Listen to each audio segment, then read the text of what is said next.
நாகை மாவட்டம் வேளாங்கண்ணி அருகே உள்ள கீரன் ஏரியை சமப்படுத்தி சுற்றுலா பயணிகளை கவரும் வகையில் படகு விட்டால் ஏரி பராமரிப்போடு பாதுகாக்கப்படும் என விவசாயிகள் எதிர்பார்க்கின்றனர். இதுகுறித்து விவரிக்கிறது இந்த செய்தி தொகுப்பு.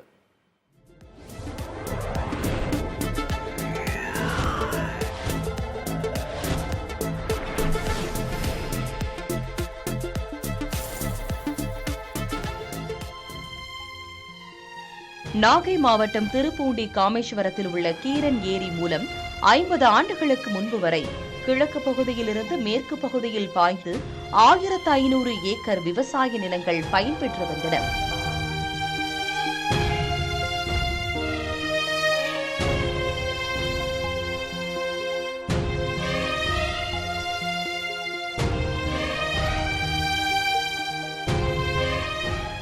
இதையடுத்து மேற்கு மதகு வாய்க்கால் குடிமராமத்து பணிகள் மற்றும் தூர்வாறுதலில் கவனம் செலுத்தாததன் காரணமாக வாய்க்கால் தூர்ந்து போய் ஆக்கிரமிப்புகள் செய்யப்பட்டுள்ளதாக விவசாயிகள் கவலை தெரிவிக்கின்றனர்.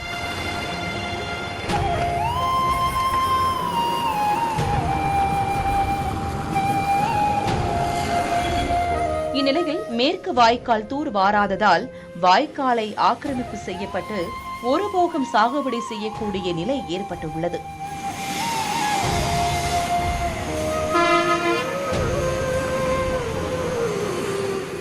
மேற்கு வாய்க்காலில் உள்ள ஆக்கிரமிப்புகளை அகற்றி தூர்வாரி தந்தால் மீண்டும் முப்போகம் சாகுபடி செய்ய முடியும் என்கின்றனர் விவசாயிகள். மழை பெஞ்சா எங்களுக்கு மேலப்படாகை சோழ இந்த ஃபுல் அண்ட் ஃபுல் மேற்கே இருந்து தண்ணி இங்கே தான் கடலில் போய் கலக்கிறது, இங்கே தான் நிற்கும். இது கடலில் கலக்காமல் இருக்கிறதுக்கு தான் ஸ்டோர் பண்ணதுங்க. ஆனால் இதிலேருந்து இப்போ நாங்கள் திருப்பி மேற்கு பக்கம் தண்ணி வடிகிற அளவுக்கு இருந்துச்சு. இப்போ மேற்கு சாவடி காலத்தில் எங்களுக்கு மேற்க தண்ணி வடியாமல் ஆக்கிரமிப்புகள் நிறையா இருக்குது. அது மட்டும் கொஞ்சம் இது பண்ணி கொடுத்தாங்கன்னா நல்லா நாங்கள் 3 பக்கம் சாவடி பண்ணலாங்க. 5000 ஏக்கர் பாசனத்திற்கு பயன்படும் கீரன் ஏரியில் பல்வேறு பணிகளுக்காக மணல் எடுக்கப்பட்டதால் ஏரி மேடு பள்ளமாக மாறியுள்ளது.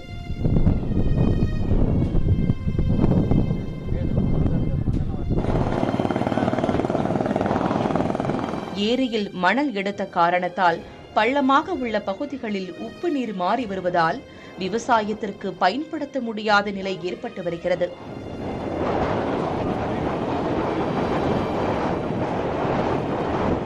இதெல்லாம் அடுத்து ஹைவேக்கு புத்தூருக்கு அந்தாண்ட ஹைவே எடுக்கிறாங்க, அதுக்கு மண் எடுத்தாங்க. இந்த மண்ணை எடுத்து இதெல்லாம் அங்கங்கே அவங்க எங்கே மண் எடுக்க முடியுதோ அதை மட்டும் எடுத்துக்கிட்டு பள்ளமாக ஆக்கி போயிட்டாங்க.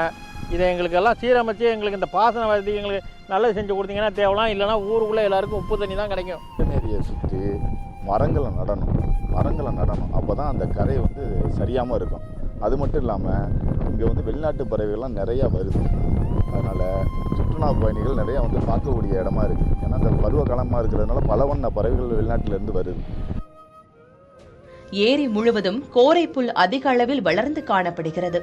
இவற்றை அகற்றி கரையை பலப்படுத்தி படகுகள் விட்டால் சுற்றுலா பயணிகளுக்கு பயன் அளிப்பதோடு கூலி தொழிலாளர்களும் பயன்பெற்று பொருளாதார ரீதியில் மேன்மையடைய முடியும் என்கிறார் விவசாயி ராமலிங்கம். வேளாங்கண்ணிக்கும் பார்த்தீங்கன்னா ஒரு நாளைக்கு பல்லாயிரக்கணக்கான பேர் வந்துட்டு போகிறாங்க.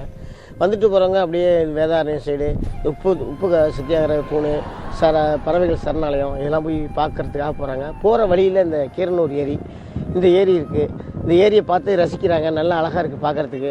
குடும்பத்தோடு செல்ஃபியெல்லாம் எடுக்கிறாங்க. ஆனாலும் இன்னும் இது புறநாமிக்கப்படாமல் இருக்குது. அப்படியே ஒரு மண்டி போய் கிடக்கிறதுனால இதெல்லாம் சுத்தம் பண்ணி இதில் படகு சவாரி விட்டு கரையெல்லாம் எடுத்து கட்டி பண்ணாங்கன்னா இந்த ஏரியா இன்னும் நல்லா டெவலப் ஆகும். இதுகுறித்து மாவட்ட ஆட்சியர் ஜானிடம் வர்கீஸிடம் கேட்டபோது நேரில் பார்வையிட்டு உரிய நடவடிக்கை எடுப்பதாக தெரிவித்தார். இந்த ஏரியில் உள்ள நீர் உவர் நீராக மாறி வருவதால் இந்த ஏரியை சமர்படுத்த வேண்டும். மேலும் சுற்றுலா பயணிகள் அதிகம் செல்லக்கூடிய சாலையாக இருப்பதால் இந்த ஏரியில் படகுகள் விட வேண்டும். அப்படி படகுகள் விட்டால் இந்த ஏரியும் பாதுகாக்கப்படும், விவசாயிகளுக்கும் பயன்படும் என தெரிவித்திருக்கிறார்கள். புதிய தலைமுறை செய்திகளுக்காக ஒளிப்பதிவாளர் கோபிநாத்துடன் செய்தியாளர் விஷ்ணுவர்தன்.